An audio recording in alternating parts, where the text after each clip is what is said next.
I'm going to walk you through this concept of the 1, 4, and 5 chords. Now we're throwing some numbers at you that seem kind of arbitrary, and we just want to, again, just let that be for now. You don't want to think too hard about why we're using these numbers. This is all stuff you can research at a later date. I can teach you at a later date, but for now, the technical history and explanation behind this terminology is really irrelevant, because we're trying to get you into this practical mode and get you playing and in a practical level and jamming with other people as quickly as possible. So we have to introduce this concept of the 1, 4, and 5 chords. Now we've already played these 3-chord songs, right, with the magic 3 chords, G, C, and D. Well, it turns out that we can look at those chords from another angle. If we look through this numerical lens, we can refer to those chords as 1, 4, and 5.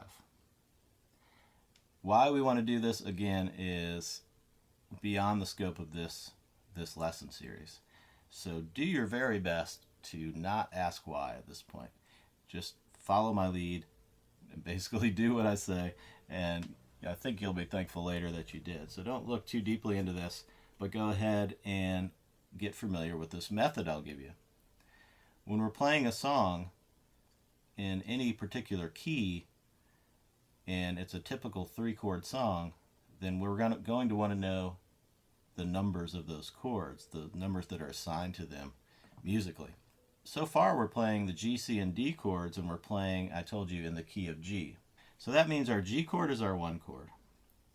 Whatever key we're playing in, our 1 chord is the same name. So if, for instance, I said, hey, today we're going to play in the key of A, well, our A chord would be our 1 chord. Now, anytime you need to know the numbers of the chords in a particular key, here's a good cheater system to give you that information.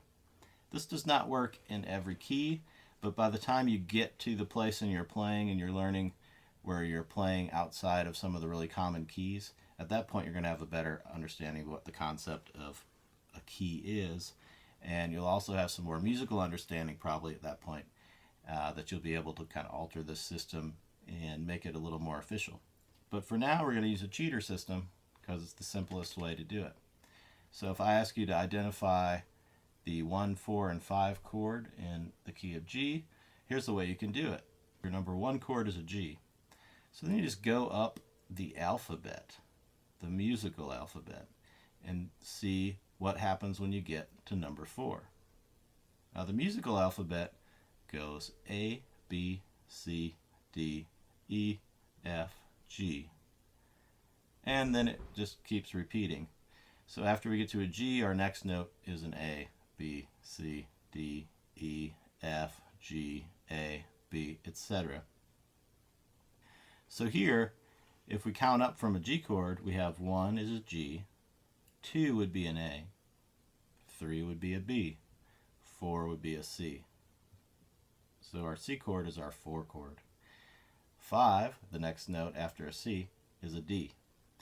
So again, in review, our 1 chord is a G, our 4 chord is the C, our 5 chord is the D.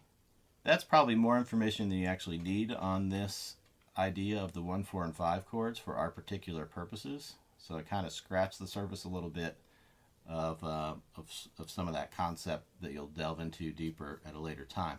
But for now, we're going to start referring to our G, C, and D chords as 1, 4, and 5 chords. So we're going to get away from the idea of calling them by their letter names, and instead we're going to assign them this number value.